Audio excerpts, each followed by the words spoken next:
Hindi ko na maalala kung kailan ko unang naramdaman ang kakaibang hatak ng gubat sa likod ng aming baryo. Mula pagkabata, lagi nang sinasabi ng mga matatanda na may mga nilalang daw na hindi dapat ginagambala roon. Mga engkantong naninirahan sa ilalim ng lupa, sa mga punong matagal nang nakatindig, at sa mga ilog na walang katapusan ang lalim. Pero kahit ganon, may kung anong kapayapaan ang nararamdaman ko tuwing naroon ako. Parang bawat ihip ng hangin ay may dalang kwento. Bawat kaluskos ng dahon ay may tinig na pamilyar, pero hindi ko mawari kung saan ko narinig. Isang hapon, matapos akong tumulong kay nanay sa paglalabas sa ilog, nagpasya akong maglakad papunta sa loob ng gubat. Bitbit ko ang ilang bulaklak na puti, mga santan at ilang rosas na tinanim ni nanay. Sabi niya, maganda raw ialay sa tubig ang mga bulaklak, tanda ng pasasalamat sa biyaya ng araw. Nang makarating ako sa tabi ng maliit na sapa, inilapag ko ang mga iyon sa ibabaw ng tubig. Tahimik, tanging lagaslas lang ng ilog at huni ng mga ibon ang maririnig. Pero sa gitna ng katahimikan, may marahang tinig na sumabay sa hangin. Mahina lang noong una, parang bulong. Eliana. Napalingon ako. Wala namang tao. Tumigil ako. Hinaplos ang batok ko at inikot ang tingin sa paligid. Ang mga dahon ng balete ay bahagyang kumikilos kahit walang malakas na hangin. Sino ka? Tanong ko. Pilit pinapakalma ang sarili. Walang sumagot, pero ang tubig sa sapa ay biglang gumalaw, parang may sumisid. Lumapit ako, at doon ko siya nakita. Isang lalaking tila hindi mula rito. Matangkad siya, maputla ang balat na parang sinag ng buwan at ang buhok ay mahaba't kumikislap sa bawat dampi ng liwanag. Ang mga mata niya ay kulay abo, tila usok na may lalim na hindi ko maipaliwanag. Nakatitig lang siya sa akin at sa bawat segundo parang mas lalo akong nalulunod sa mga mata niya. Huwag kang matakot, sabi niya mahinahon. Halos parang hangin lang na dumampi sa pandinig ko. Hindi kita sasaktan, pero paano akong matatakot kung sa unang tingin pa lang? Alam kong hindi siya ordinaryong tao. Ang damit niya ay kakaiba, gawa sa telang hindi ko alam kung saan nanggaling. Parang kumikislap sa dilim at may mga simbolong kumikintab sa laylayan. Gusto kong tumakbo, pero hindi ko magawa. Parang may humahawak sa paa ko. O baka naman ang puso ko na mismo ang ayaw kumilos. Anong pangalan mo? Tanong ko. Halos pabulong. Emperor, sagot niya. At sa pagkakabanggit niya ng salitang iyon, parang kumulog sa malayo. Emperor? Napakunot ang noo ko. Yan ba talaga pangalan mo? Ngumiti siya, isang ngiting mahirap ipaliwanag. Tila puno ng lungkot at pagnanasa. Yan ang tawag nila sa akin. Pero ikaw, pwede mo akong tawagin kahit ano. Natawa ako ng bahagya, hindi dahil sa biro, kundi dahil sa kakaibang lambing ng tinig niya. May kung anong kakaibang koneksyon sa pagitan naming dalawa, kahit pa mayon lang kami nagkita. Hindi ako naniniwala sa mga engkanto, pero sa mga sandaling iyon, parang gusto kong maniwala. Simula noon, hindi na siya nawala. Tuwing dapitapon, bago tuluyang lumubog ang araw, maririnig ko ang kanyang tinig sa paligid. Minsan, nakikita ko siyang nakatayo sa pagitan ng mga punong balete. Nanonood lang habang nag-aalay ako ng mga bulaklak. Minsan, kapag gabi na at maliwanag ang buwan, makikita ko ang kanyang refleksyon sa tubig kahit wala naman siya roon. Hindi ko alam kung ako lang ba ang nakakakita sa kanya o sadyang ako lang ang pinipiling ipakita niya ang sarili niya. Sa kabila ng takot, may kakaibang kapanatagan akong nararamdaman. Parang matagal ko na siyang kilala. Parang matagal na kaming may koneksyon. Isang gabi, nagpasya akong harapin siya ng buo ang loob. Lumapit ako sa punong balete kung saan ko siya unang nakita. Emperor, tawag ko. Bakit mo ako sinusundan? Lumitaw siya mula sa likod ng punong may kumikislap na liwanag. Ngayon, mas malinaw ko siyang nakita. Hindi lang siya gwapo, may kakaibang karisma sa kanya. Dahil ikaw lang ang nakakakita sa akin, sagot niya, at ikaw lang ang naririnig ko. Tumingin siya sa langit, tapos sa akin. Matagal na akong nakakulong dito, Eliana. At sa hindi ko maipaliwanag na dahilan, ang tinig mo ang gumigising sa akin gabi-gabi. Hindi ko maintindihan ang ibig niyang sabihin. Nakakulong? Tanong ko. Oo, sa pagitan ng dalawang mundo, ng tao at ng nilalang. At sa bawat pagkakataon na binabanggit mo ang aking pangalan, mas lalo akong nagiging totoo. Tahimik akong napatingin sa kanya. Kung ganun, ano ako sa'yo? Tanong ko. Halos hindi ko na alam kung bakit ko na itanong iyon. Mumiti siya at may kakaibang liwanag sa mga mata niya. Ikaw ang dahilan kung bakit ako naririto. Sa mga salitang iyon, biglang bumilis ang tibok ng puso ko. Hindi ko alam kung anong ibig niyang sabihin, pero mula sa gabing iyon, alam kong magsisimula na ang isang bagay na hindi ko na kayang pigilan. Ang hangin ay tila nagbago, ang paligid ay naging mas malamig, at sa bawat paghinga ko, nararamdaman kong unti-unti akong hinihigop ng isang mundong hindi ko pa kilala. Isang mundong kung saan ang pag-ibig ay may kapalit, at ang bawat bulaklak na inaalay ko sa tubig ay may tinig na nagbubulong ng isang sumpang matagal nang nakatali sa akin. Mula nang makilala ko si Emperor, halos gabi-gabi ko na siyang nakikita. Minsan sa gilid ng ilog, minsan sa lilim ng punong balete kung saan unang nagtagpo ang mga mata namin. Hindi ko alam kung bakit hindi ako natatakot sa kanya, pero tuwing naroroon siya, parang nawawala ang lahat ng kaba. Ang tinig niya ay laging banayad at sa bawat salitang binibitawan niya, tila may mahika na nagpapakalma sa puso ko. Minsan, nakaupo lang kami sa damuhan, pinapanood ang liwanag ng buwan na bumabagsak sa tubig. Bakit gusto mong maging malapit sa akin? Minsang tanong ko. Dahil matagal na kitang nakikita, sagot niya, at napatingin siya sa langit na parang may hinahanap. Noong una, tinig mo lang ang naririnig ko. Ang mga dasal mo sa ilalim ng buwan. Ang bawat bulaklak na inaalay mo sa tubig, naririnig ko ang hangarin mo sa puso mo. Napatingin ako sa kanya. Naririnig mo ako? Paano? Tumawa siya ng mahina. Ang mga engkanto, Eliana, nakikinig sa mga dalisay na kaluluwa. Pero ikaw, iba ka. Hindi lang kita naririnig, nakikita rin kita kahit hindi mo ako tinatawag. Hindi ko lubos maintindihan ang ibig niyang sabihin. Pero habang nakatingin ako sa mga mata niya, parang may mga larawan akong nakikita. Mga imahe ng mga punong umiilaw, ng mga nilalang na nakaputi, at ng isang ginintuang palasyo sa ilalim ng lupa. Emperor, sabi ko, ano ka ba talaga? Hindi siya agad sumagot. Hinawakan niya ang kamay ko at nang magdampi ang balat niya sa akin, may malamig na hangin na dumaan sa pagitan namin. Isa akong nilalang na nakakulong sa pagitan ng dalawang mundo, bulong niya. At ikaw lang ang nakakakita sa akin dahil ikaw ang nagbukas ng daan. Napasinghap ako. Ako? Paano? Sa mga alay mo, sagot niya. Sa tuwing binabanggit mo ang mga salitang pasasalamat at pag-ibig, nabubuhay ang enerhiya ng mga nilalang na tulad ko. Matagal na kitang pinagmamasdan, Eliana. Ang iyong puso ay mas dalisay kaysa sa liwanag ng araw. Hindi ko alam kung matutuwa ako o matatakot. Pero sa bawat oras na lumilipas, mas lalo akong naaakit sa kanya. Sa mga sumunod na gabi, naging mas madalas na ang aming pagkikita. Tinuruan niya akong matinig sa kalikasan. Pakinggan ang huni ng mga ibon bilang wika at ang pagaspas ng dahon bilang tugon ng lupa sa ating mga damdamin. Minsan hinawakan niya ang aking kamay at dinala ako sa gitna ng gubat. Doon may mga bulaklak na nagliliwanag kahit gabi. Ito ang mundo namin, sabi niya.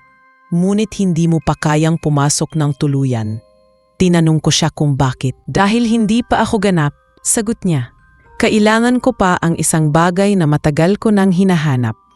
Ano iyon? Tanong ko. Tumitig siya sa akin, mahaba, parang sinusuri ang kaluluwa ko. Isang pusong marunong magmahal kahit hindi sigurado kung totoo ang nakikita niya. Hindi ko na nagawang magsalita. Sa mga salitang iyon, ramdam kong may kakaibang koneksyon sa pagitan naming dalawa. At kahit hindi ko pa lubos na naiintindihan, naramdaman kong ako ang tinutukoy niya. Lumipas ang mga aram at napansin kong nagiging pamilyar na siya sa mga tao sa baryo. Minsan, nakikita ko siyang naglalakad sa gilid ng ilog, pero kapag tinitigan ko ng matagal, parang nagiging hangin lang at naglalaho. Sa mga panaginip ko, palagi siyang naroon. Nakasuot ng kintong balabal, nakaupo sa trono na yari sa kristal. Eliana, bulong niya sa panaginip ko, huwag kang matakot sa akin. Ako ang nilalang na hiniling mong dumating noong isang gabi sa ilalim ng buwan. Naalala ko tuloy ang gabi na iyon, ang gabing nagdasal ako na sana may makasama akong totoong makakaintindi sa akin. Hindi ko inakalang maririnig iyon ng isang nilalang na tulad niya. Ngunit habang tumatagal, napansin ko may kakaibang nangyayari. Kapag magkasama kami, nararamdaman ko mas lumalakas siya. Ang kulay ng mga mata niya na dati mapusyam, ngayon ay nagiging mas buhay. Ang mga bulaklak sa paligid ay kusang namumulaklak, at ang hangin ay laging malamig tuwing nasa tabi ko siya. Isang gabi, tinanong ko siya kung bakit ganon. Dahil sa iyo, Eliana, sagot niya. Ang iyong damdamin ang nambibigay lakas sa akin. Anong ibig mong sabihin? Ang emosyon ng tao, lalo na ang pagmamahal, iyon ang bagay na wala sa amin. Sa tuwing nadarama mo yon para sa akin, mas nagiging totoo ako. Doon ako natahimik. May kakaibang kirot sa dibdib ko habang sinasabi niya iyon. Tila ba unti-unti kong nauunawaan na may dahilan kung bakit siya lumalapit sa akin at hindi ko alam kung iyon ay pag-ibig o isang sumpang unti-unting tinatahi ang tadhana naming dalawa. Bago siya maglaho ng gabing iyon, hinawakan niyang pisngi ko. Eliana, sabi niya, kung sakaling mawala ako, huwag mong kalimutan na ikaw lang ang dahilan kung bakit ako nagising. At sa huling salita niyang iyon, unti-unti siyang naglaho sa liwanag ng buwan. Iniwan akong nakatingin sa kawalan, habang ang hangin ay tila nagdadala ng mga salitang hindi ko na muling maririnig. Mula nang muling maglaho si Emperor noong gabing iyon, parang may malaking kulang sa araw-araw kong buhay.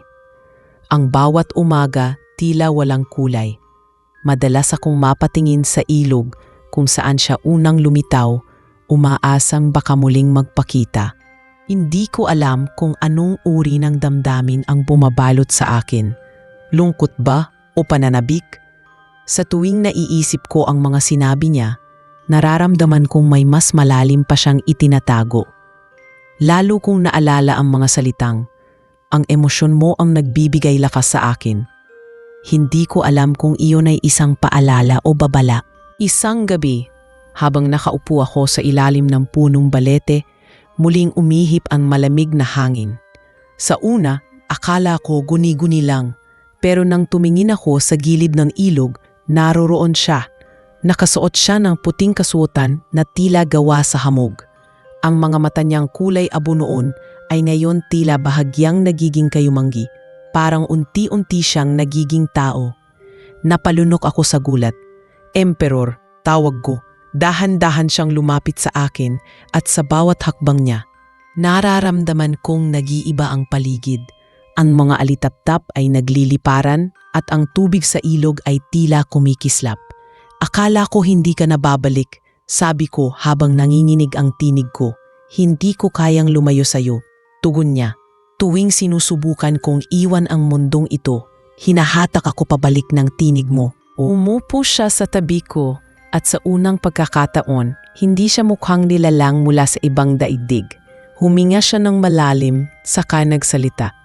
Eliana, may mga bagay kang hindi pa alam. Ang mga damdamin mo, ang kabutihan sa puso mo, yun ang nagbubukas ng pinto sa pagitan ng aming mundo at sa inyo. Napakunot ang noo ko. Anong ibig mong sabihin? Hindi ako ganap na tao, Eliana. Ako ay nilalang na nilikha mula sa hangin at ilaw. Sa aming kaharian, hindi kami marunong magmahal. Hindi kami nakararamdam ng sakit ni saya. Pero sa bawat sandaling kasama kita, nararanasan ko ang lahat ng iyon. Tumingin siya sa kamay niya na tila nanginginig. Nararamdaman kong natatakot ako, masaya at nasasaktan. Hinawakan niya ang kamay ko. Ito ang unang beses na naramdaman ko ang tibok ng puso. Sabi niya habang dinidiin ang kamay ko sa kanyang dibdib. At alam kong ikaw ang dahilan. Napaluha ako. Hindi ko alam kung matutuwa ako o maaawa. Kung ganon, sabi ko, bakit parang laging may lungkot sa mga mata mo? Tumingin siya sa akin, mahina ang tinig. Dahil alam kong hindi magtatagal ang lahat ng ito. Ang bawat sandali na naririto ako ay binabayaran ng lakas ng kalikasan. Kapag masyado na akong tumagal, mawawasak ang hangin at lupa na bumubuo sa aking mundo. Tahimik kaming pareho. Sa likod namin, maririnig ang mga kuliglig, pero sa loob ng puso ko, may kaba na hindi ko maipaliwanag. Parang bawat segundo ay may bigat. Kung ganon, tanong ko, bakit ka pa lumalapit sa akin kung alam mong delikado? Ngumiti siya, isang ngiting puno ng pait. Dahil gusto kong maramdaman kung paano maging tao kahit saglit lang. Hindi ko alam kung anong lakas ang pumasok sa akin, pero bigla ko siyang niyakap. Malamig ang balat niya noong una, pero habang yakap ko siya, unti-unti itong uminit. Parang may liwanag na pumapalibot sa amin. Kung ito lang ang paraan para maramdaman mo kung paano maging totoo, sabi ko, hindi ako aalis sa tabi mo.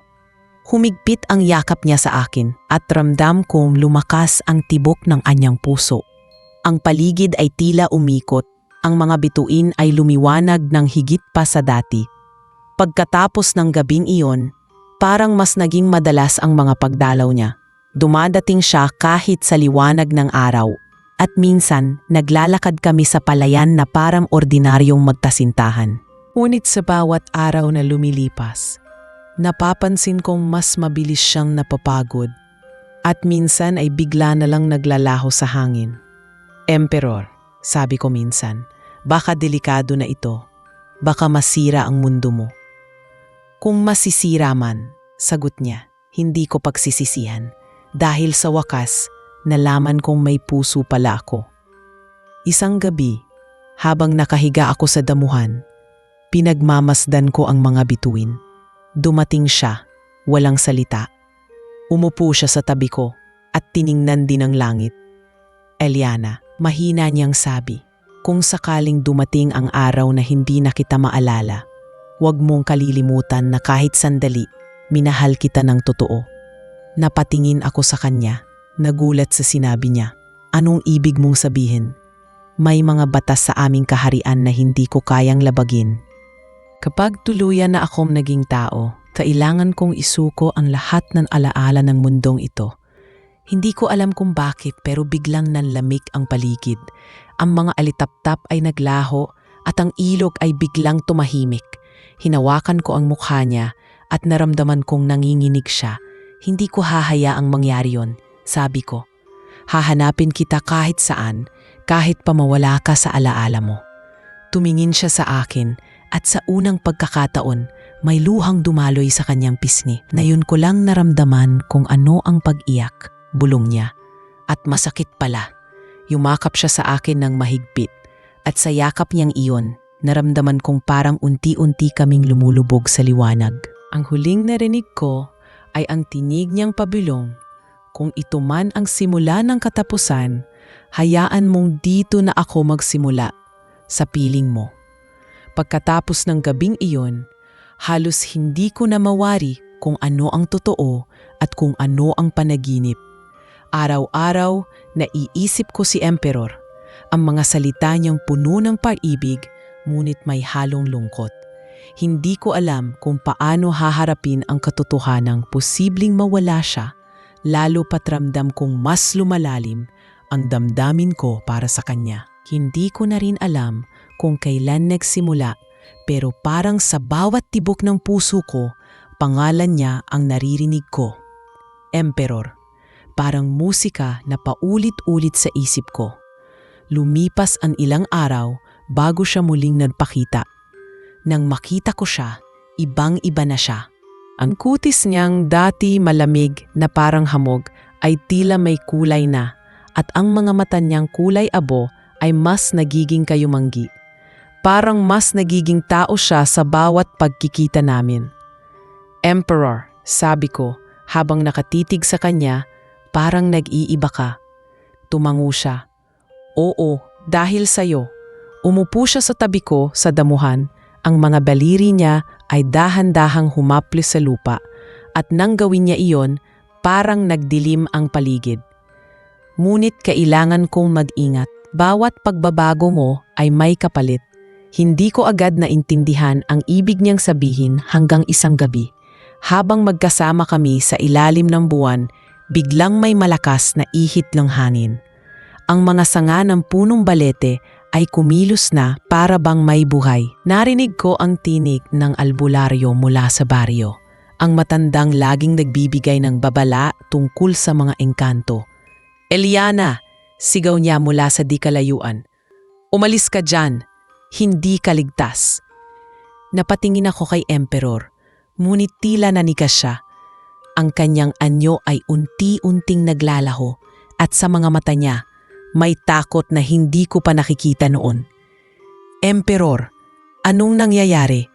Tanong ko habang hinahawakan ng kamay niya. May nakakaalam na, mahina niyang sagot. Ang sumpa ng balete nagising na. Bago ko pa man siya matanong, naramdaman kong may init sa braso ko. Nang tingnan ko, may marka roon. Isang hugis bilog na may kumikislap na mga linya. Parang ukit ng araw. Naramdaman kong kumirot iyon at halos mataiyak ako sa sakit. Ano to? Sigaw ko. Inawakan niya ang kamay ko, pero nang gawin niya iyon, lalo lang nagliwanag ang marka. Eliana, huwag kang matakot, sabi niya. Iyan ang ugnayan natin, ang katibayan na ako'y naging bahagi ng iyong mundo. Hindi ko alam kung matutuwa ako o manginginig sa takot. Ang ilog ay tila kumukulo at ang mga dahon ng balete ay nagsasayaw na parang may galit na hangin na nagmumula sa lupa. Sa di kalayuan, lumapit ang albularyo. Umalis ka na, bata. Sigaw niya. Hindi mo alam ang pinasok mo. Kang nilalang na iyan ay hindi dapat makihalubilo sa atin. Pero sa halip na tumakbo, hinawakan ko ng mahigpit ang kamay ni Emperor. Hindi siya masama. Sigaw ko pabalik. Hindi mo siya kilala. Ngunit sumigaw ang matanda. Hawak ang bote ng langis at mga dahon. Ginagamit ka niya, Eliana. Ginagamit ka niya para maging tao. Parang biglang tumigil ang oras. Dahan-dahan kong binitiwan ang kamay ni Emperor at tumingin sa kanya. Totoo ba yon? Tanong ko. Hindi siya sumagot agad. Ang mga mata niyang kanina ay puno ng giliw, ay ngayon may halong bigat at pangamba. Eliana, mahina niyang sabi, hindi mo pa dapat malaman. Lalong kumirot ang dibdib ko. Kaya pala, bumubulong akong halos di na makatingin sa kanya. Kaya pala sa tuwing magkasama tayo, parang may humihigop ng lakas sa akin. Umiling siya, lumapit, at hinawakan ang mukha ko. Hindi ganon ang gusto kong mangyari. Hindi ko ginusto ito. Pero kailangan ko ng isang pusong marunong magmahal para maging ganap na tao. Hindi ko alam na ikaw ang magiging dahilan. Nang marinig ko iyon, para kong binuhusan ng malamig na tubig. Lahat ng magagandang alaala namin ay biglang naging mapait. Ginamit mo lang ako. Mahinahon kong sabi, pero ramdam ko ang panginginig ng tinig ko. Eliana, lumapit siya, ngunit umatras ako. Huwag mo akong hawakan. Ang hangin ay biglang lumakas, at ang punong balete ay umalingaw-ngaw na parang may daing. Sa gitna ng kaguluhan, muling sumigaw ang albularyo. Umalis ka na, nilalang. Ibalik mo ang enerhiyang kinuha mo sa kanya. Si Emperor ay tila nagdadalawang isip. Ang katawan niya ay nagliliwanag, parang nilalamon ng sariling liwanag. Hindi ako babalik, sigaw niya. Hindi ko kayang iwan si Eliana. Ngunit habang lalo siyang nagpipilit na manatili, mas lumalakas ang ihip ng hangin at ang lupa ay nagbitak. Inawakan ko ang kamay niya. kahit ramdam kong lumalamig na ito. Emperor, sigaw ko. Tama na. Kung ito ang kailangan mong gawin para mabuhay, gawin mo. Huwag mo nang ipilit na maging tao. Lumapit siya at niyakap ako ng mahigpit. Hindi mo alam kung gaano kong gustong maramdaman ang mundong ito, bulong niya. Ngunit kung ito ang magdudulot ng sakit sa'yo, hahayaan kong mawala ako.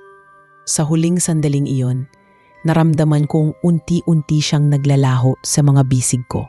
Ang katawan niya ay naging alabot na kumislap sa hangin at ang marka sa braso ko ay kumupas.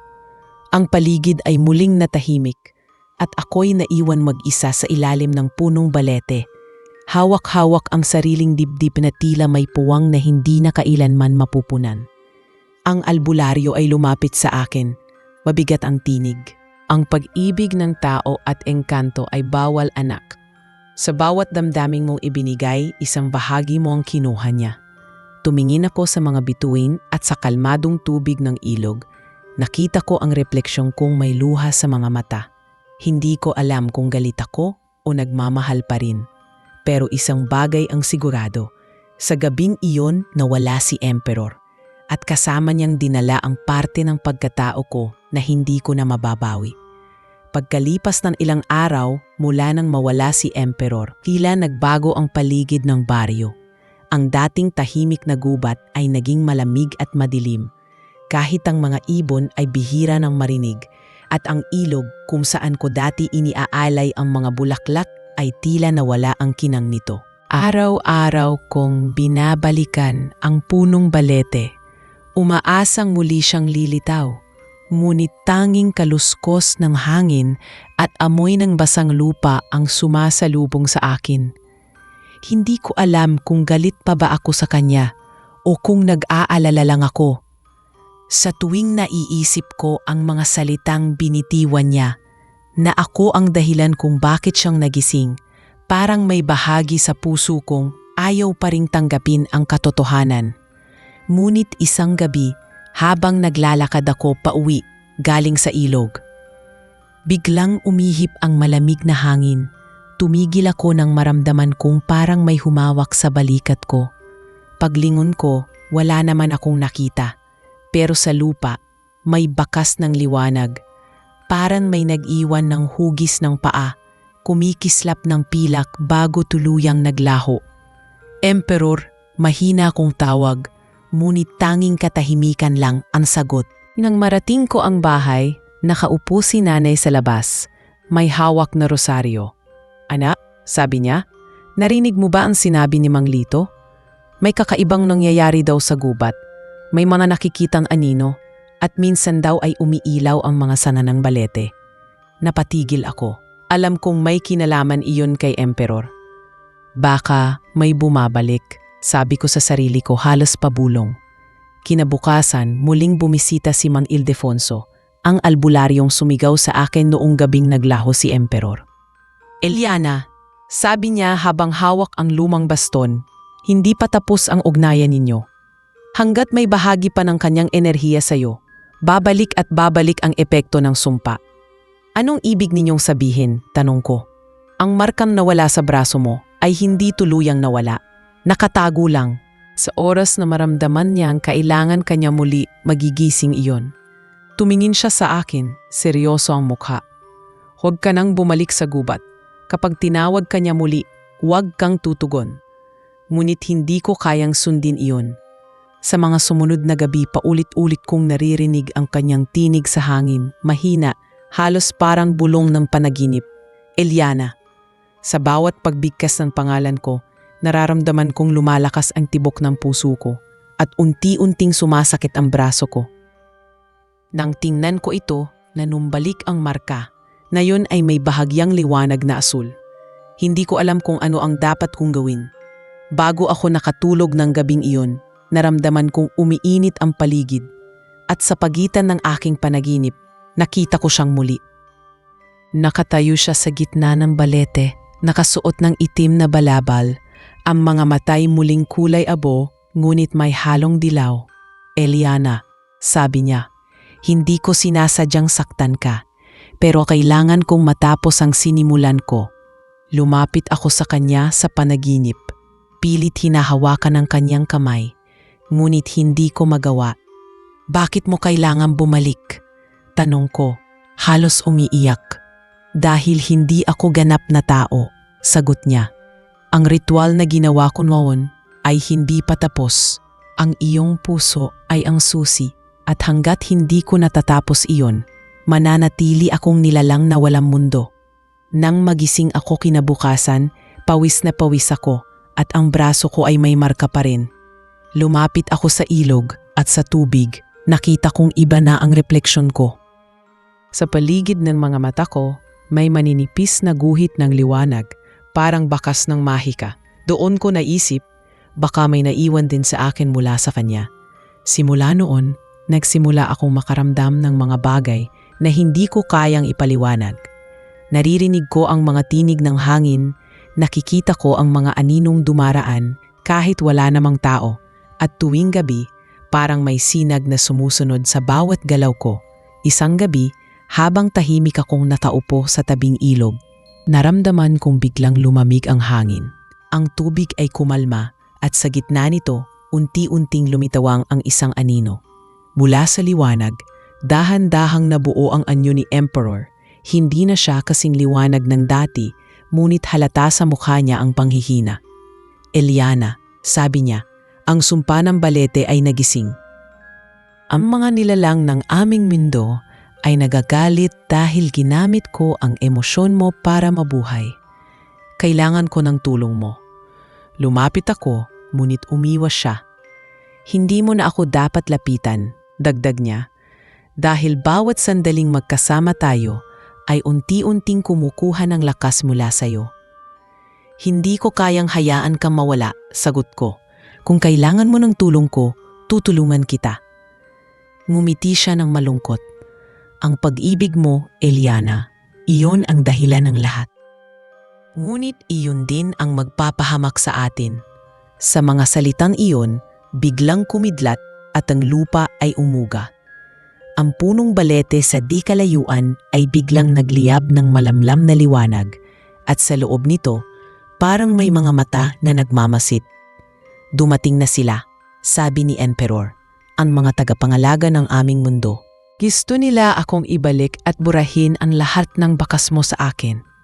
Hinawakan niya ang aking kamay at sa unang pagkakataon, naramdaman kong parehong mainit ang aming balat. Hindi na malamig, hindi na nakakatakot. Kung ito ang huling pagkakataon na magkikita tayo, bulong niya, hayaan mong maramdaman ko kahit saglit pa ang pagiging tao.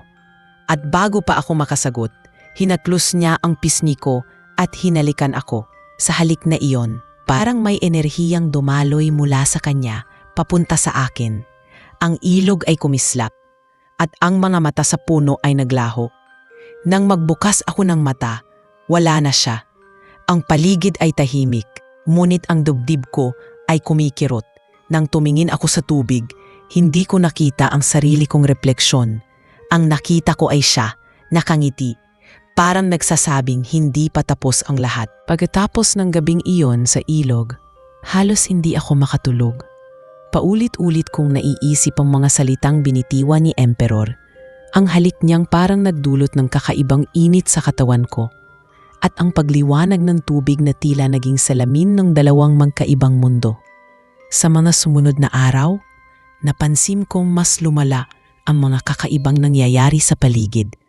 Kapag dumadaan ako sa ilalim ng punong balete, naririnig ko ang mga tinig na bumubulong ng mga salitang hindi ko maintindihan. Sa gabi, may mga liwanag na parang apoy na dumaraan sa labas ng bahay namin at si nanay ay nagsimulang magdasal ng mas madalas. Takot na baka bumalik ang mga engkanto na minsang ginambala ko. Isang gabi, habang nakahiga ako, maramdaman kong biglang lumamig ang paligid. Ang hangin ay parang may dala ng usok at ang mga kandila sa altar ay sabay-sabay na namatay. Mula sa dilim, lumitaw ang isang figura. Hindi si Emperor, kundi isang babae, nakaputing mahaba ang buhok na tila dumadaloy sa lupa. Eliana, mahinahon pero malalim ang tinig niya. Ang ginawa mong pakikipag-ugnayan sa aming hari ay nagdulot ng kaguluhan sa aming mundo. Kailangan siyang bumalik. Tumayo ako at nilakasan ang loob kong magsalita. Hindi siya hari ng kasamaan. Wala siyang ginawang masama sa akin. Ngunit ngumiti ang babae malamig at malungkot. Hindi mo alam ang buong katotohanan, anak ng lupa. Ang emperor na kilala mo ay dating tagapangalaga ng kalikasan. Ngunit sa pagnanais niyang maramdaman ang pag-ibig ng tao, nilabag niya ang batas ng aming lahi. At ngayon, ang kalikasan mismong ang nagdurusa dahil sa kanya. Hindi ko alam kung paano ko tatanggapin iyon. Hindi siya ganon, mahina akong sagot. Halos hindi makatingin. Hindi niya ginusto ang lahat ng ito. Totoo, sagot ng nilalang. Pero sa sandaling siya'y tuluyang maging tao, ang balanse ng dalawang mundo ay mawawasak. Ang mga ilog ay matutuyo, ang mga puno ay mamamatay, at ang mga nilalang ng engkanto ay mawawala. Napakapit ako sa dibdib ko dahil alam kong bahagi ako ng dahilan.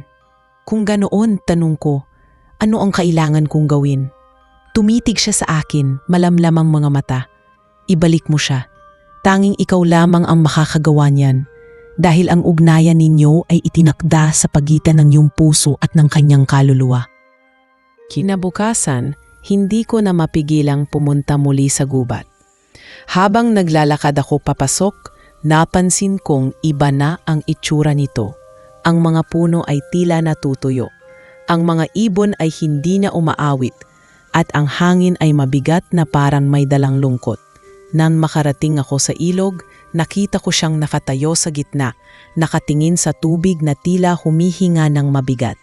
Emperor, tawag ko at paglingon niya, nakita ko ang lungkot sa kanyang mga mata.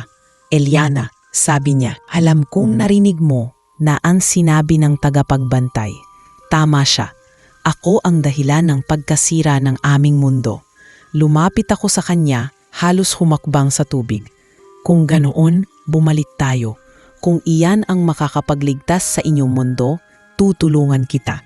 Umiling siya. Hindi mo naiintindihan, sabi niya. Kapag bumalik ako, mawawala ako sa mundong ito. Mawawala rin ang lahat ng alaala ko sa iyo. At sa bawat paglimot ko, isang bahagi ng puso mo ang mawawala rin. Napaluha ako pero ngumiti ako sa gitna ng mga luha. Kung iyan ang kailangan, tatanggapin ko. Ang mahalaga, mabuhay ka kahit hindi mo ako maalala. Tumingin siya sa akin ng matagal, tila sinasalo sa mga mata niya ang bawat sandali ng aming pagkakakilala. Hindi ko alam kung paano ako mabubuhay nang wala ka, bulong niya. Noong una, gusto ko lang maging tao, pero ngayon gusto kong manatiling ganito dahil sa'yo. Lumapit siya at hinawakan ang aking mukha. Alam mo ba, Eliana, na sa unang beses na naramdaman ko ang tibok ng puso, ikaw ang dahilan, at sa tuwing tititig ako sa iyo, nararamdaman kong mas nagiging totoo ako. Hinaplos ko rin ang kanyang mukha. Sinusubukang tandaan ang bawat linya, bawat init ng kanyang palad. Kung hindi mo na ako maalala, ako ang bahalang mag-alala para sa ating dalawa, sabi ko. Pilit pinipigilan ang pag-iyak. Muli umihip ang hangin at ang ilog ay nagsimulang magliwanag.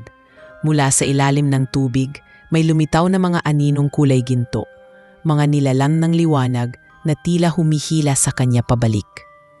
Ito na ang wakas ng ating sumpa, sabi niya, habang unti-unting hinihila ng liwanag ang kanyang katawan. Eliana, salamat sa lahat. Kung sakaling magkita tayo muli sa ibang panahon, hanapin mo ako sa hangin. Emperor, sigaw ko habang pilit siyang inaabot. Ngunit natira na lang ay alikabok na kumislap sa aking mga palad. Pagkatapos yan maglaho, naramdaman kong humina ang paligid.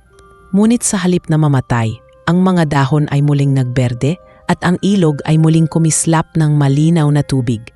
Ang gubat ay tila huminga ng panibagong buhay. Nakatayo ako roon ng matagal, nakatitig sa ilog na tila may mga alon na naglalaro sa ibabaw. Sa hangin, may marahan akong narinig, isang pamilyar na tinig, halos bulong. Salamat, Eliana. Napangiti ako kahit tumutulo ang luha ko. Alam kong sa sandaling iyon, tapos na ang sumpa, ngunit magsimula ang tunay na sakit, ang sakit ng paglimot. Pag-uwi ko, tahimik si nanay, pero nakita kong ngumiti siya nang makita akong ligtas. "Anak," sabi niya, ang mga nilalang ng gubat ay muling bumalik sa kanilang tahanan. Ang kalikasan ay huminga na naman. Tumango ako at sa puso ko, alam kong kahit hindi na niya ako maalala, bahagi ko pa rin si Emperor. At sa tuwing iihip ang malamig na hangin sa dapit hapon, alam kong naroon siya, nakatingin mula sa mundong hindi ko na kayang marating. Makalipas ang ilang buwan, unti-unti nang bumalik sa dati ang buhay sa baryo. Ang mga puno ay muling lumago at ang ilog na minsang nagdilim ay muling naging malinaw at buhay. Ngunit sa kabila ng lahat ng iyon, hindi ako muling naging gaya ng dati. Sa bawat paglipas ng araw, ramdam kong may bahagi sa akin ang nawala. Isang puwang na hindi ko matukoy kung saan nanggaling. Minsan, nagigising ako sa gabi na parang may tinig akong naririnig mula sa labas ng bintana. May mga salitang dumaraan sa hangin, pamilyar ngunit hindi ko maunawaan. At sa tuwing hahawakan ko ang dibdib ko, nararamdaman kong kumakabog ito ng walang dahilan, na para bang may tinatawag akong hindi ko naman kilala. Isang gabi, habang naglalakad ako pa uwi galing sa palengke, nakakita ako ng kakaibang liwanag sa gubat. Ang liwanag ay hindi katulad ng apoy o ng buwan. Ito ay kulay asul na may bahid ng pilak. Tila sumasayaw sa hangin. Napatigil ako at sa loob ng ilang segundo, naramdaman kong parang humihila sa akin ang ilaw. Lakas loob akong naglakad papasok sa gubat. At sa bawat hakbang, naririnig kong may mahinang bulong na pumapaloob sa isip ko. "Eliana," napahinto ako. Ang tinig na iyon, bagaman malabo, ay hindi ko kailanman makakalimutan. Tila ba natalapat pa rin sa alaala ko ang bawat himig ng pangalan kong binigkas niya noon. "Emperor," pabulong kong sabi. Ngunit walang sumagot, tanging ihip lang ng hangin at pagaspas ng mga dahon. Pagdating ko sa gilid ng ilog, bigla kong naramdaman ang kakaibang pag-ikot ng paligid. Ang tubig ay tila gumagalaw kahit walang hangin at sa ibabaw nito ay may refleksyong hindi ko maipaliwanag. Hindi ako ang nakikita ko. Bagkus, isang lalaking may mga matang, kulay kayumanggi at maamong mukha. Parang pamilyar siya, ngunit hindi ko maalala kung saan ko siya nakita. Nakatitig lang siya sa akin, parang gusto niyang magsalita. "Sino ka?" tanong ko. Ngunit ang tinig ko ay parang hindi umaabot sa kanya. Pagkurap ko, nawala ang imahe. Naiwan akong nakatingin sa ilog, nanginginig, habang ang hangin ay biglang lumamig. Kinabukasan, ipinagtapat ko kay nanay ang nangyari. "Baka nananaginip ka lang, anak," sabi niya habang nagsisindi ng kandila sa altar. Minsan, kapag sobra kang nag-iisip, lumilitaw ang mga aninong gawalan ng puso mo. Ngunit sa loob ko, alam kong hindi iyon guni-guni. Ang pakiramdam na may nanonood sa akin ay totoo. Lalo pa ng gabi ring iyon, habang naglalaba ako sa likod ng bahay, naramdaman kong may malamig na hangin na biglang dumampi sa batok ko. Hindi ako nananaginip, bulong ko sa sarili. Nang humarap ako, may nakita akong anino sa likod ng puno. "Eliana." Ang tinig ay pamilyar, mababa, banayad at puno ng emosyon. Dahan-dahan akong lumapit, ngunit sa paglapit ko, naglaho ang anino. Sa halip, naramdaman kong biglang kumirot ang braso ko. Nang tingnan ko, may bakas na naman ng markang dati na wala na. Ngayon, mas malinaw pa ito, at ang liwanag ay kulay gintong may halong asul. "Bakit ka bumabalik?" tanong ko, habang pinipigilan ang pagpatak ng luha. Akala ko tapos na ang lahat. Ngunit sa kaloob-looban ko, alam kong hindi pa ito ang katapusan. Simula noon, nagbago ang mga panaginip ko. Tuwing ipinikit ko ang mga mata ko, nakikita ko ang isang malawak na kaharian sa ilalim ng lupa. Isang lugar na puno ng liwanag, ngunit may halong lungkot. May mga nilalang doon na tila naghihintay sa isang bagay, at sa gitna ng kahariang iyon, naroon siya, si Emperor, nakaupo sa trono, ngunit may panikala sa kanyang mga kamay. Tila pinipigilan siyang makaalis. Gusto kong tumakbo papunta sa kanya. Pero sa panaginip ko, tuwing lalapit ako, may pader ng liwanag na humaharang sa pagitan namin. Eliana, naririnig ko siyang sabi, "Huwag kang lumapit, delikado." Ngunit kahit sa panaginip, hindi ko kayang tumigil. Isang gabi, nagpasya akong pumunta muli sa balete. Alam kong mali, pero may boses sa loob ko na nagsasabing kailangan ko siyang makita. Nang makarating ako, halos hindi ko na makilala ang punong iyon. Ang mga sanga ay kumikislap at sa paligid ay may manipis na ulap na umiikot. Lumapit ako at dahan-dahang hinaplos ang puno. "Emperor," tawag ko. Tahimik sa una, ngunit pagkatapos ng ilang sandali, may liwanag na lumabas mula sa gitna ng puno.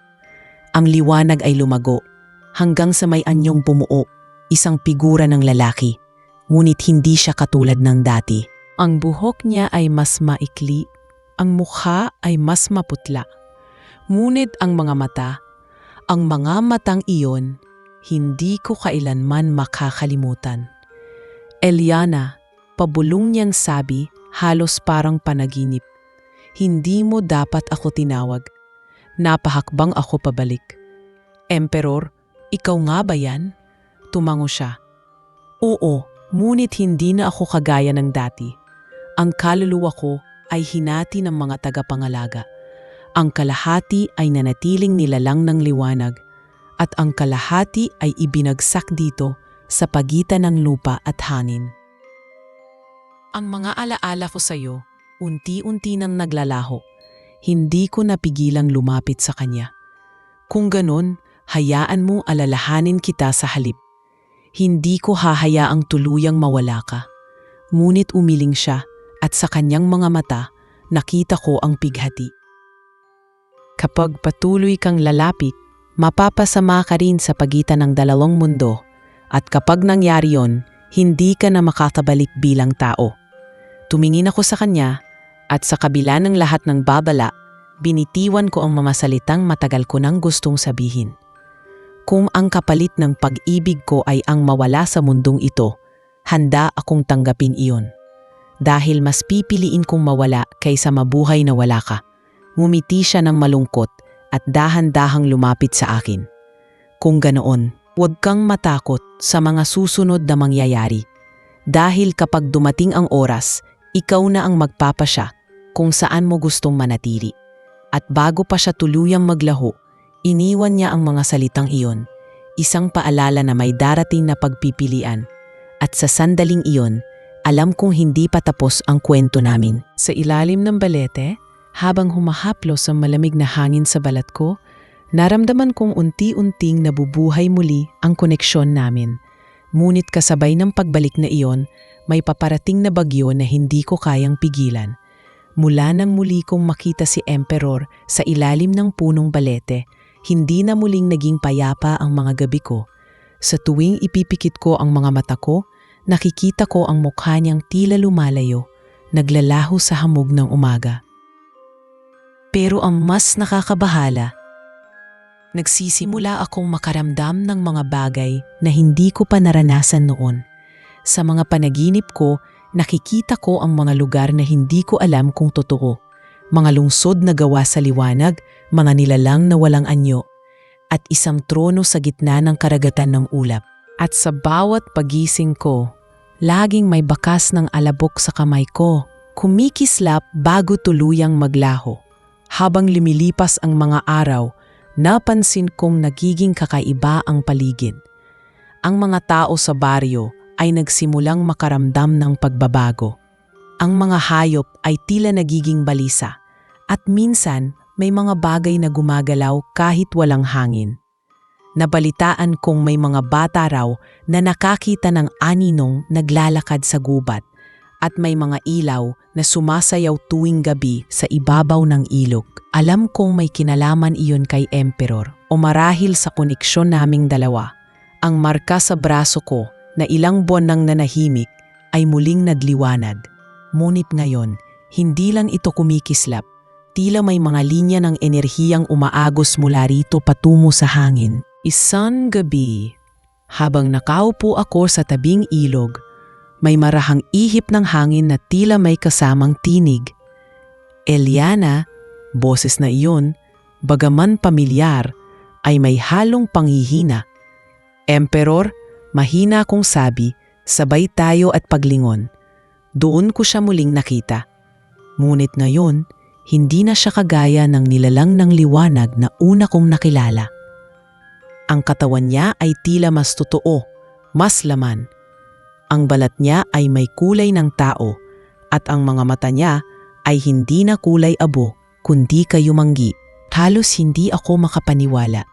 Paano? Paano ka naging ganito? Tanong ko, nanginginig ang tinig. Mumiti siya, halos may luha sa mga mata. Totoo na ako, Eliana. Ang sumpa ay tuluyang nagbago. Sa pamamagitan ng huling koneksyon natin, ang bahagi ng kaluluwa mo ang nagsilbing tulay upang maging ganap akong mortal. Napatigil ako. Ibig mong sabihin, ako ang dahilan kung bakit ka naging tao? Tumango siya.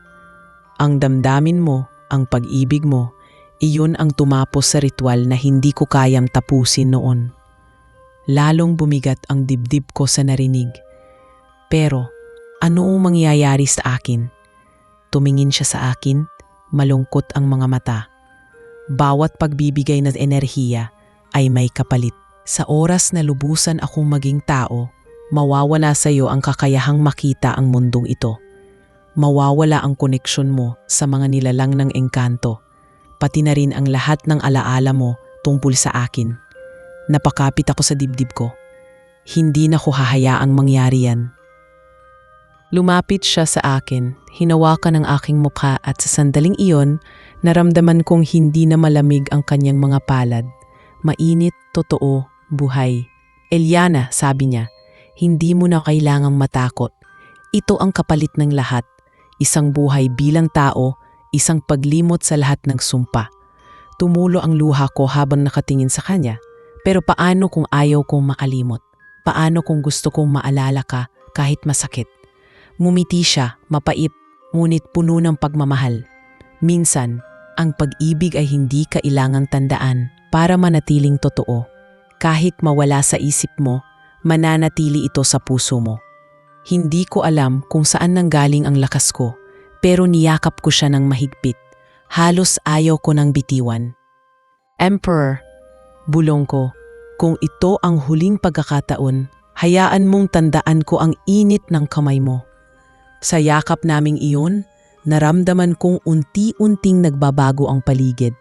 Ang hangin ay tila nagiging mas magaan, ang mga alitaptap ay nagliparan sa paligid namin na parang mga bituin sa lupa. Ang ilog ay nagliwanag at ang mga puno ay yumuko na tila nagbibigay galang sa isang pagbabago. Pagmulat ko, mag-isa na akong natatayo sa tabing ilog. Ang marka sa braso ko ay naglaho. At ang paligid ay muling naging payapa. Ngunit may kakaibang katahimikan, isang uri ng kapayapaang may halong kalungkutan. Sa tubig, nakita ko ang refleksyon ko. Ngunit hindi ko na matandaan kung bakit ako naroon. Parang may kulang, isang bahagi ng alaala kong hindi ko maabot. Tumitig ako sa sarili kong mga mata at bulong ko, bakit parang may nawawala sa akin? Sa mga sumunod na linggo, nakalimutan ko ang lahat tungkol sa kanya. Para bang ang lahat ng nangyari ay isang malabong panaginip lang. Nabalitaan kong may bagong lalaki sa baryo, isang tahimik na estranghero na tila may mabuting puso. Ang pangalan daw niya ay Emil at nakikitira siya sa lumang bahay sa gilid ng ilog. Isang umaga, habang naglalakad ako papunta sa pamilihan, nakabanggaan ko siya. Nahulog ang dala kong basket at mabilis niya itong pinulot. Pasensya na, sabi niya, sabay ngiti. Nang magtagto ang mga mata namin, may kung anong kirot sa dibdib ko, isang damdaming hindi ko maipaliwanag. Parang nagkita na tayo dati, mahina akong sabi. Napaniti siya at sa kanyang mga mata, may kinang na pamilyar, ang parehong liwanag na minsang nakita ko sa ilalim ng punong balete. Baka sa panaginip, sagot niya, sabay abot ng basket ko. Habang naglalakad ako palayo, hindi ko mapigilang lumingon. Nakita ko siyang nakatayo pa rin, nakangiti, At sa ihip ng hangin, parang may boses akong narinig, banayad at puno ng damdamin. Hindi mo kailangang maalala ako, Eliana. Dahil sa mundong ito, magsisimula tayo ulit. At sa sandaling iyon, habang tinatamaan ng liwanag ng araw ang mukha ko, naramdaman kong parang may humaplos sa puso ko. Isang mainit na pakiramdam ng kapanatagan.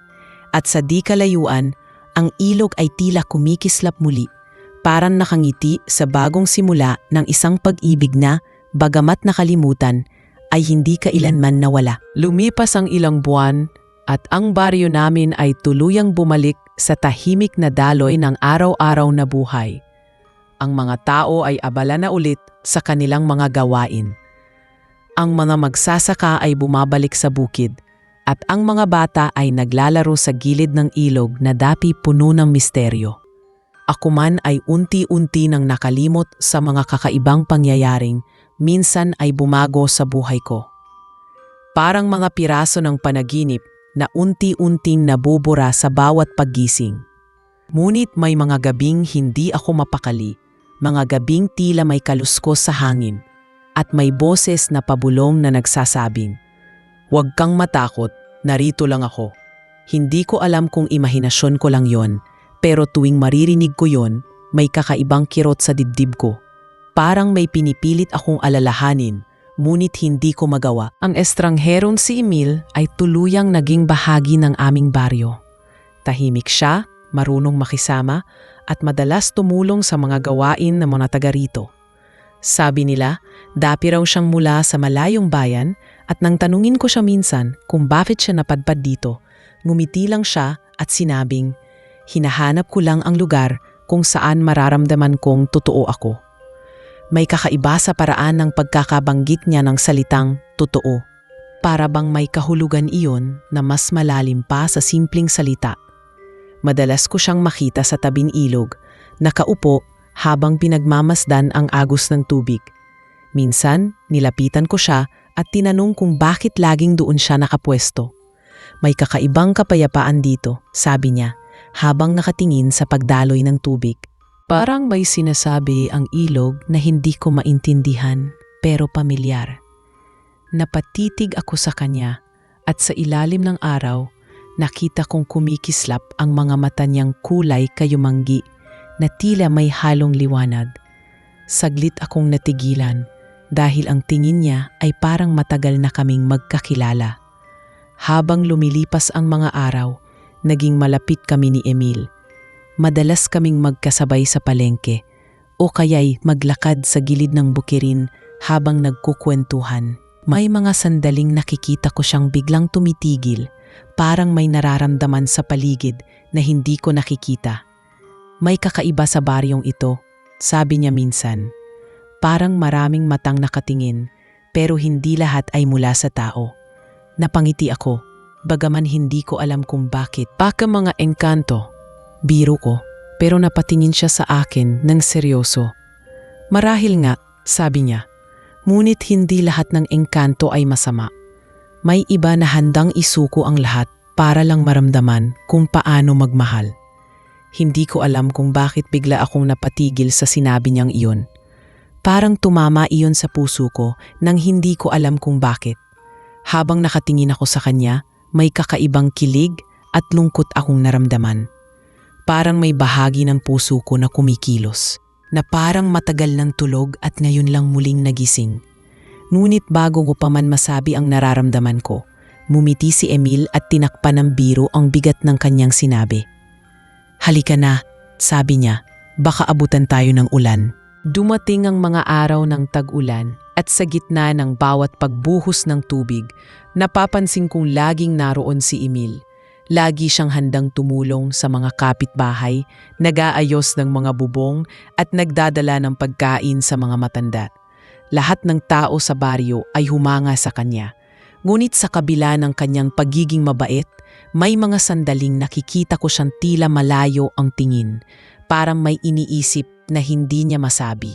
Minsan, nakita ko siyang nakaupo sa ilalim ng punong balete, ang parehong lugar na dati kong pinupuntahan. Lumapit ako at umupo sa tabi niya. "Bakit mo gusto dito?" Tanong ko, hindi mo ba alam, maraming alamat tungkol sa punong ito? Mumiti siya. Alam ko, pero para sa akin, hindi ito puno ng sumpat. Isa itong paalala ng pangakong hindi natapos. Napatingin ako sa kanya. Anong pangako? Tanong ko. Hindi siya sumagot agad. Sa halip, hinawakan niya ang aking kamay. Mainit ang palad niya. At sa sandaling nagtagpo ang balat namin, may dumaloy na kakaibang kuryente sa katawan ko. Biglang kumislap ang paligid at ang ihip ng hangin ay tila nagdala ng mga bulong. Napatingin ako sa braso ko. May bahagyang liwanag sa balat ko, parang bakas ng markang dati hindi ko na maalala. Eliana, mahina niyang sabi, at nagulat ako sa pagbigkas niya ng pangalan ko. Paano mo nalaman ang pangalan ko? Tanong ko. Pero tila hindi niya rin alam ang sagot. Nitig siya sa akin, may pagkalito sa mga mata niya. Hindi ko alam, basta bigla na lang lumabas sa isip ko. Sa sandaling iyon, naramdaman kong may mga alaala akong kumikilos sa loob ng utak ko. Mga larawan ng liwanag, ng mga gabi sa ilalim ng buwan, at ng isang lalaking may mga matang kulay abo. Napahawak ako sa ulo ko dahil parang sumabog ang lahat ng damdaming matagal nang nakatago. Ang paligid ay tila ng iba at sa pagitan ng mga patak ng ulan, narinig ko ang isang boses. Banayad, mahina, ngunit malinaw. Eliana, tandaan mo ako. Napatingin ako kay Emil. At nakita kong may luha sa kanyang mga mata. Bakit ko naririnig ang boses mo?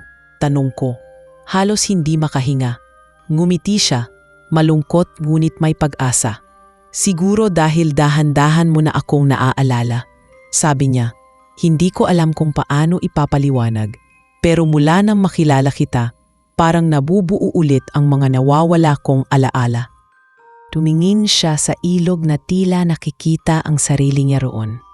Dati, may isang nilalang na gustong maging tao. At ngayon, heto ako, isang taong natutong magmahal, pero kailangang maghintay hanggang muling magising ang puso ng babaeng minahal niya. Hindi ako nakasagot. Sa halip, tumulo lang ang luha ko habang pinagmamasdan ko siyang nakaniti. Sa puso ko, may pamilyar na sakit at saya.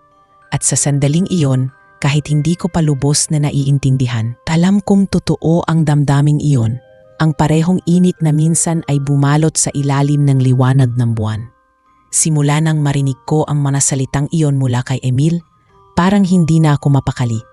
Laging bumabalik sa isip ko ang titig niya, ang lambing ng boses niyang tila pamilyar kahit hindi ko alam kung bakit. Bawat oras na magkasama kami, parang may kung anong koneksyon na hindi ko maipaliwanag. Minsan, habang naglalakad kami sa tabing ilog, napapatingin ako sa kanya at napapaisip kung saan ko siya nakilala.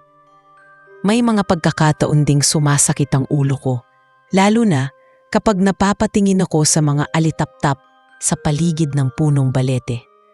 Parang may mga alaala akong gustong sumingaw pero hindi makalabas.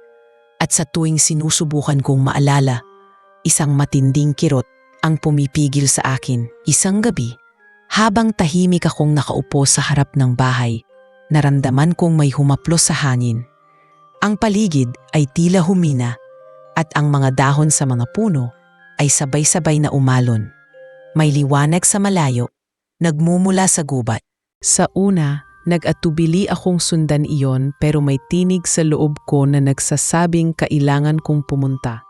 Pagdating ko sa ilalim ng punong balete, naruroon si Emil, nakatayo sa gitna ng liwanag. Ang mga mata niya ay nagliliwanag sa kakaibang kulay. Hindi na kayumanggi, kundi muling naging kulay abo.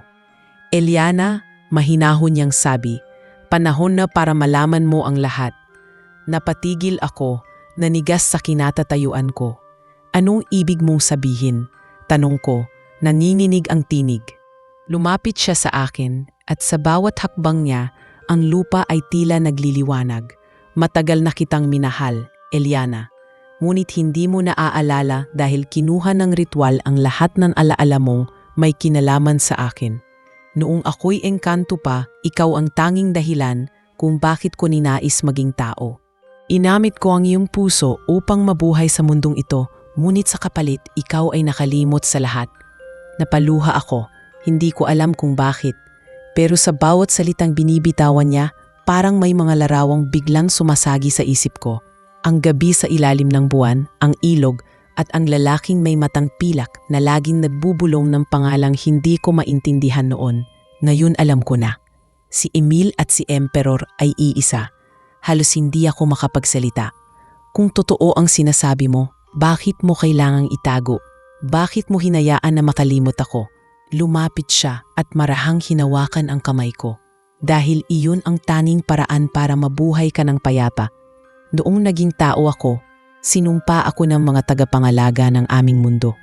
Kapag nagbalik sa iyo ang lahat ng alaala, muling mabubuksan ang pinto sa pagitan ng dalawang daigdig. At kapag nangyari iyon, susubukan nilang kunin ako pabalik.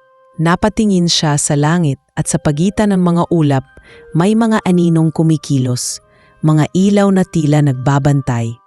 Ngunit hindi ko na kayang itago ang katotohanan. Mas gugustuhin kong mamatay bilang tao kaysa mabuhay muli bilang isang nilalang na walang kaluluwa.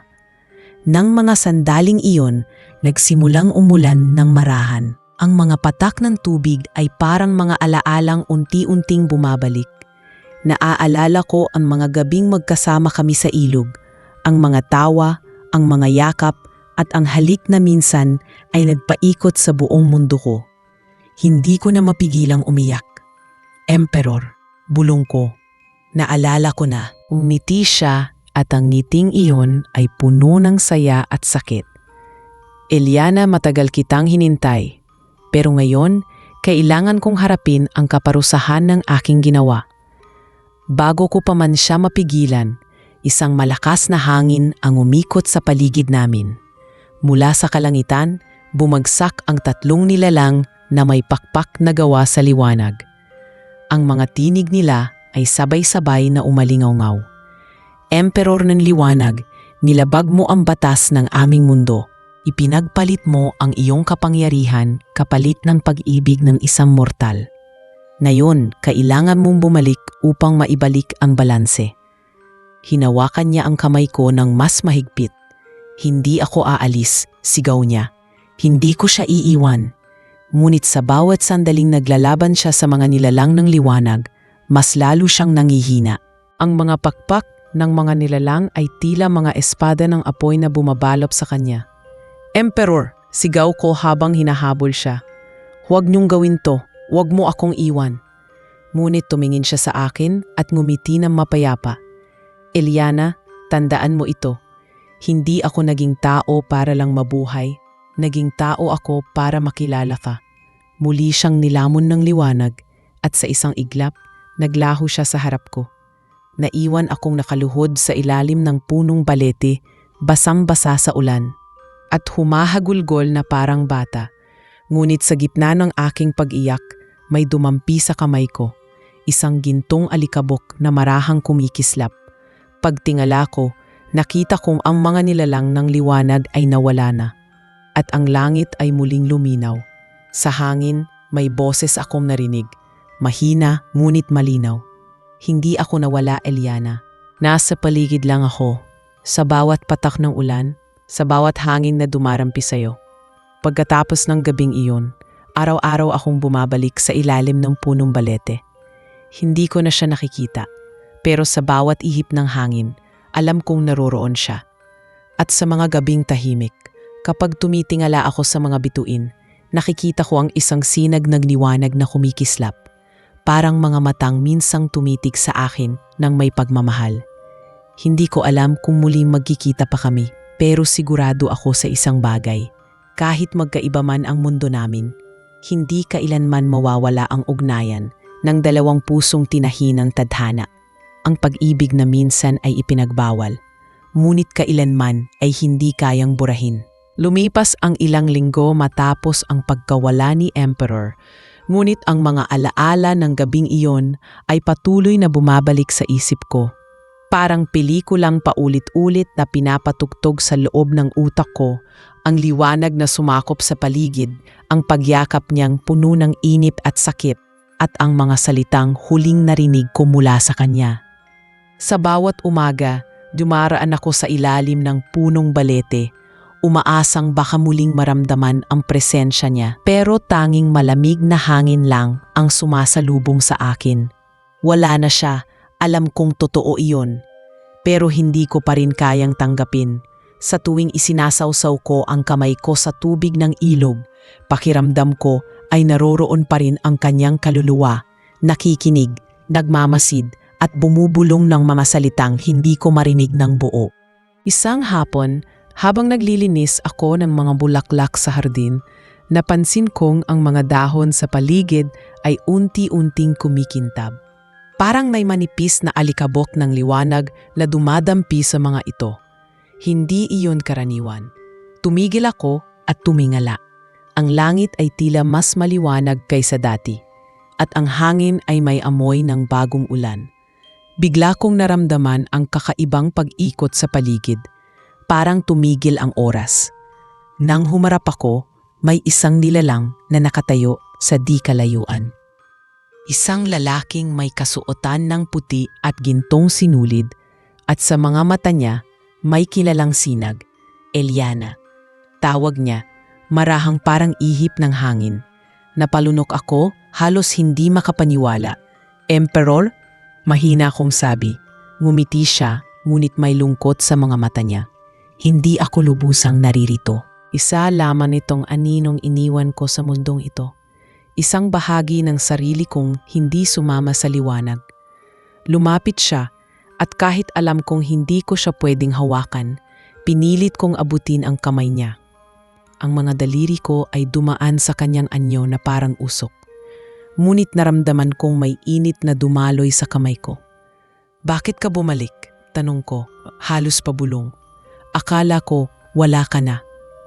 Tumingin siya sa akin, malambing ngunit puno ng bigat. Hindi ako tuluyang nawala, Eliana. Ang puso kong naging tao ay hindi kayang iwanan ang mundong nagbigay sa akin ng dahilan para mabuhay. Ngunit hindi ako pwedeng manatili. Kailangan kong bumalik sa aming kaharian upang tapusin ang kaguluhang dulot ng pagsuway ko. Humakbang ako palapit kahit alam kong wala akong mahahawakan. Hindi ko maintindihan. Hindi ba't tapos na ang sumpa? Hindi ba't naging tao ka na? Umiling siya. Ang pagiging tao ay hindi regalong walang kabayaran. Sa bawat buhay na ibinibigay ng kalikasan, may kasamang kapalit. Ang mundong ito ay unti-unting nawawala ang balanse dahil sa ginawa ko. Kapag hindi ko ito inayos, mawawala ang hangin, matutuyo ang mga ilog, at mawawala rin ang buhay na minsan nating minahal. Napaluha ako. Kaya mo akong iniwan? Oo, sagot niya. Hindi dahil hindi na kita mahal, kundi dahil kailangan kong itama ang pagkakamali ko. Hindi ko kayang mabuhay bilang tao kung alam kong ikaw at ang mundong ito ay magdurusa. Lumapit siya ng mas malapit. Halos maramdaman ko na ang kanyang hinga. Eliana, gusto kong malaman mo na kahit anong mangyari, ang kaluluwa ko ay nakakabit pa rin sa'yo. Hanggat may hangin, hanggat may alon sa ilog, naririyan ako. Biglang umihip ang malakas na hangin, at ang mga dahon sa paligid ay sabay-sabay na lumipad. Ang paligid ay napuno ng liwanag, at sa gitna ng liwanag na iyon, narinig ko ang mga tinig ng mga tagapangalaga ng kanyang mundo. Emperor ng liwanag, ang iyong oras ay magtatapos, ang daan ay muling magbubukas. Napatingin siya sa akin, hawak pa rin ang mga mata ko sa mga mata niya. Eliana, sabi niya, ito na ang huling pagkakataon. Sa oras na bumalik ako, hindi na ako makababalik dito bilang nilalang ni bilang tao. Ngunit bago ako tuluyang mawala, gusto kong marinig mo ito. Lumuhod siya sa harap ko at hinaplos ang aking pisngi gamit ang liwanag na dumadaloy sa kanyang kamay. Hindi ako naging tao para sa sarili ko. Naging tao ako para maramdaman kung gaano kabigat at kaganda ang magmahal. At sa pag-ibig mo, natutunan kong ang pagiging mortal ay hindi sumpa, kundi biyaya. dahil kahit may hangganan ito, totoo. Hindi ko mapigilang humikbi. Paano kung makalimutan kita ulit? Ngumiti siya at ang liwanag sa paligid ay lalo pang kumislap. Hindi mo ako kailangang maalala, Eliana. Ang pag-ibig ay hindi nabubura kahit sa paglimot. Mananatili ito sa bawat tibok ng puso mo, sa bawat paghinga ng mundo. Dahan-dahan siyang tumayo at habang papalayo siya, ang kanyang katawan ay nagiging alikabok ng liwanag. Emperor, sigaw ko, tumatakbo palapit, ngunit hindi na ako umabot. Paalam, bulong niya at tuluyang naglaho sa hangin. Naiwan akong nakaluhod, humahabol ng hininga. Sa paligid, muling tumahimik ang kalikasan. Ang punong balete ay tila kumalma at ang ilog ay umagos na parang nagsisimula muli. Tumingin ako sa langit at sa gitna ng liwanag ng dapit hapon, may isang sinag na kumikislap, bumababa sa lupa bago tuluyang naglaho. Doon ko naramdaman na kahit wala na siya, ang presensya niya ay naging bahagi na ng mundo. Mula noon, araw-araw akong bumabalik sa ilalim ng punong iyon, hindi na para umasa, kundi para alalahanin. At tuwing hahaplusin ko ang mga dahon o maririnig ko ang agos ng tubig, nararamdaman kong naroroon siya. Hindi bilang nilalang ng liwanag, kundi bilang parte ng kalikasan, ng hangin, ng pag-ibig na hindi kailanman namamatay. At sa puso ko, alam kong kahit magkahiwalay ang aming mga mundo, ang tadhana naming dalawa ay mag-uugnay pa rin sa bawat pag-ikot ng araw at sa bawat hinga ng hangin. Pagkalipas ng ilang buwan mula nang tuluyang maglaho si Emperor, nagbago ang takbo ng buhay ko. Natutunan kong muling mamuhay ng simple, maglinis ng hardin, tumulong sa mga kapitbahay, at mag-alay ng mga bulaklak sa ilog tuwing umaga. Ngunit kahit patila bumalik na ang lahat sa dati, hindi ko maitatangging may kulang.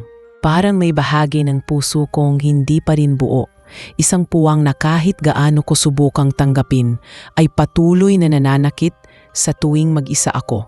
May mga gabing nagigising ako sa kalagitnaan ng gabi, hinihingal at basang-basa ng pawis, habang paulit-ulit na naririnig sa isip ko ang tinig niyang nagsasabing, "Eliana, tandaan mo ako."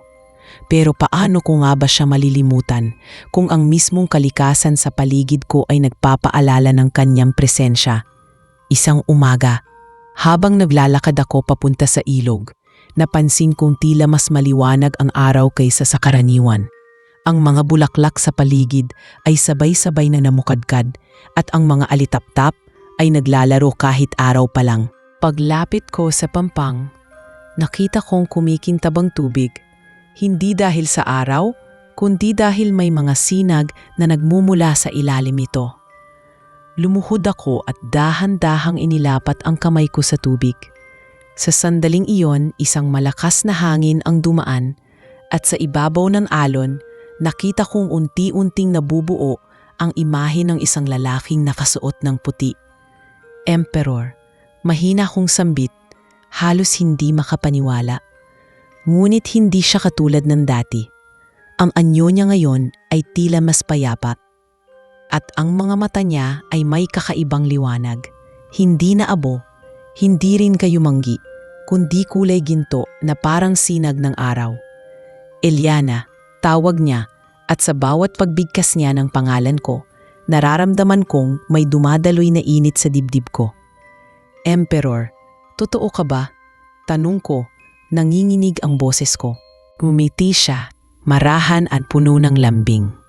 Hindi na ako ganap na nilalang ng liwanag, ni tao. Ako ngayon ay bahagi ng kalikasan at dahil sa iyo, nakatagpo ako ng bagong buhay. Hindi ko agad naintindihan ang ibig niyang sabihin. Anong bagong buhay? Tanong ko. Hindi ba't nawala ka na? Tumango siya, ngunit may ngiting may hiwagang kasunod. Oo, nawala ako bilang nilalang. Ngunit nang yakapin ako ng ilaw, binigyan ako ng kalikasan ng panibagong pagkakataon. Isang bagong anyo. Isang bagong simula. Sa ngayon, ako'y isa na lamang espiritu ng lupa at hangin. Hindi ko na kayang magtagal sa harap mo bilang anyong ito. Pero gusto kong magpaalam sa paraang maririnig mo ako. Napatitig ako sa kanya at nang mafita ko ang paggalaw ng kanyang mga labi, napagtanto ko muli siyang nagsasakripisyo. Emperor, bakit kailangang ikaw palagi ang magparaya? Tanong ko. Halos sumabog ang luha ko. Hindi mo kailangang mawala ulit. Hindi mo kailangang isuko ang sarili mo. Lumapit siya at kahit alam kong wala siyang katawan, naramdaman kong may malamig na dampi sa pisngi ko. Parang hangin na marahang humahaplos. Eliana, matagal na kitang tinuruan kung ano ang ibig sabihin ng pagmamahal. Ngayon, oras na para ikaw naman ang magmahal ng walang takot.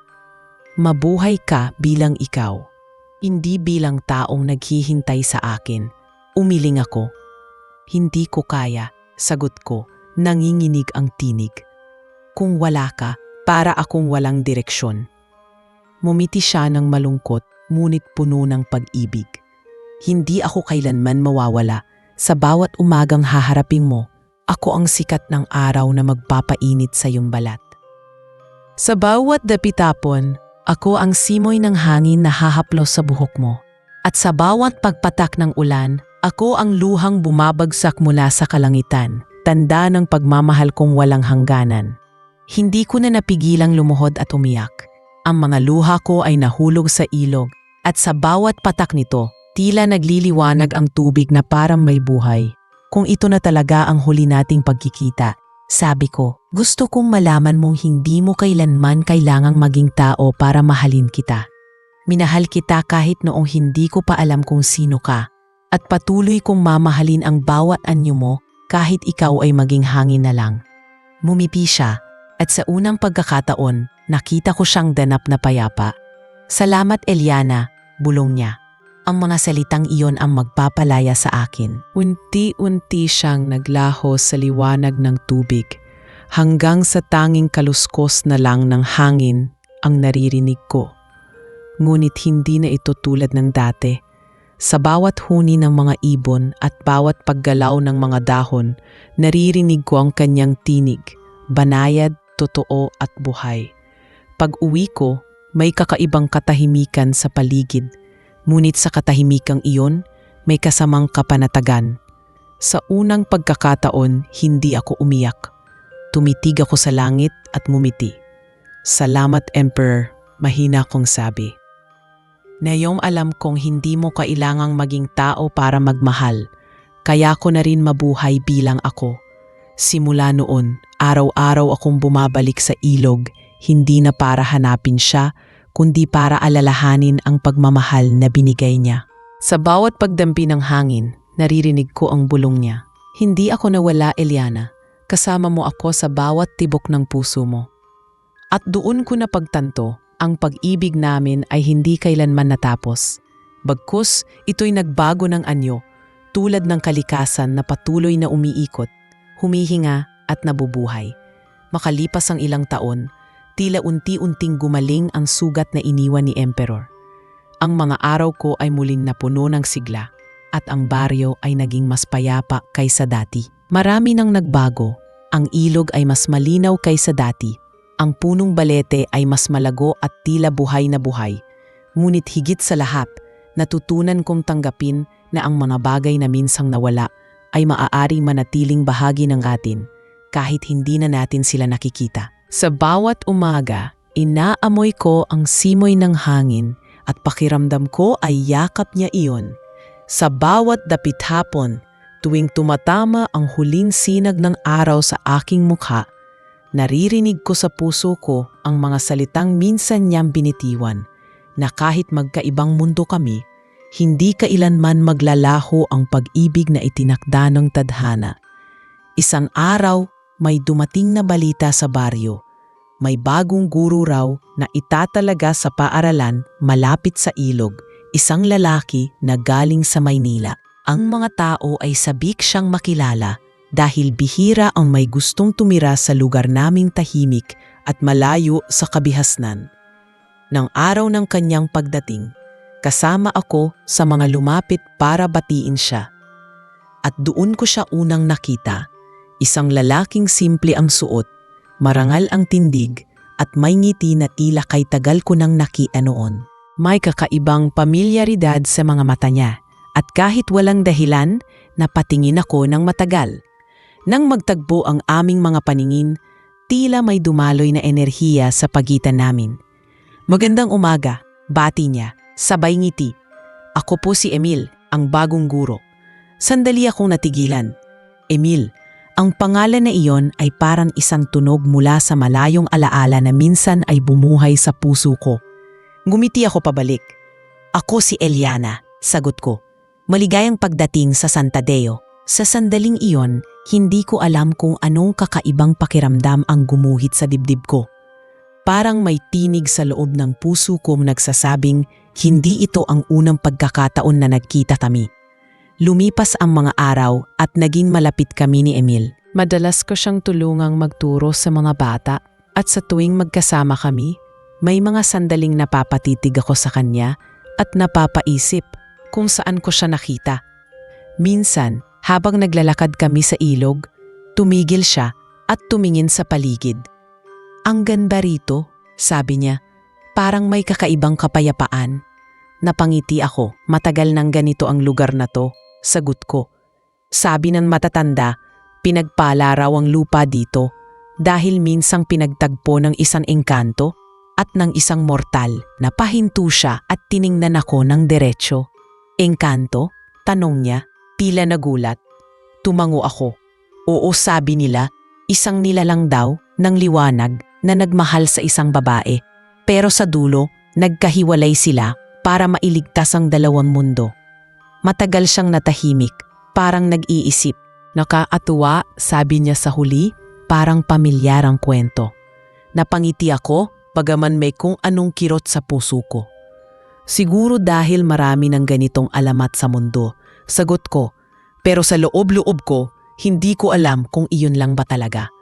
Isang gabi, habang naglalakad ako pa uwi, biglang umulan ng malakas. Tumakbo ako papunta sa kubo sa tabing ilog para sumilong. At doon, sa ilalim ng malakas na buhos ng ulan, nakita kong si Emil ay naroon na. Basang-basa siya, ngunit ngumiti pa rin nang makita ko. "Hindi ko akalaing dito rin tayo magkakatagpo," sabi niya. Napatawa ako at sabay kaming naupo sa ilalim ng bubong ng kubo. Tahimik kaming nagmasid sa ulan. Ngunit maya-maya, napansin kong nakatingin siya sa akin, matalim, ngunit may lambing. "Eliana," sabi niya, "alam mo ba kung gaano kakilala ang mga mata mo sa akin?" Napatingin ako sa kanya, nagulat. "Anong ibig niyo sabihin?" Lumapit siya at sa bawat salita niya, may kakaibang bigat na bumabalot sa paligid. "Sa tuwing tinitingnan kita, parang bumabalik sa akin ang mga bagay na matagal ko nang nakalimutan. Ang ilog, ang liwanag ng buwan, ang punong ito, at ang pangalang Eliana. Parang matagal ko nang sinasambit iyon kahit sa panaginip." Napalunok ako. Hindi ko alam kung anong dapat kong maramdaman. Ang hangin ay biglang lumamig at ang ilaw ng kidlat ay sumabog sa kalangitan. Sa sandaling iyon, nakita kong sa kanyang mga mata ay muling sumilay ang kulay abo, ang parehong liwanag na minsan kong minahal. "Emil," mahina akong sabi, "ikaw ba si..." Hindi pa ako tapos nang bigla siyang ngumiti at sa ngiting iyon, alam kong hindi na kailangang itanong pa.